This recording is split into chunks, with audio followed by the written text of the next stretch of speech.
Hello everyone, welcome back to another helpful tutorial.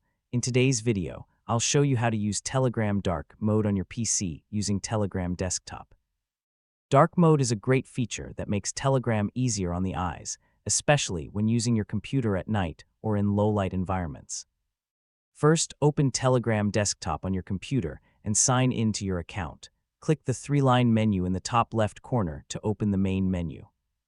In the menu, scroll down and you'll find the Night Mode option. To enable Dark Mode, simply click the Night Mode toggle switch. As soon as you turn it on, Telegram will instantly change from the light theme to the dark theme.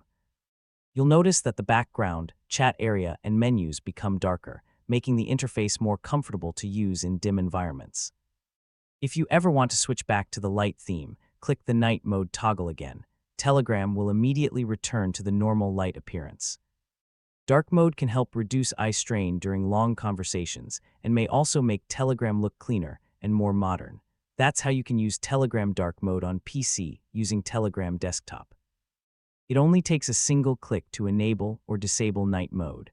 If you found this tutorial helpful, don't forget to like the video and subscribe to the channel for more Telegram Desktop tips and guides. Thanks for watching, and I'll see you in the next video.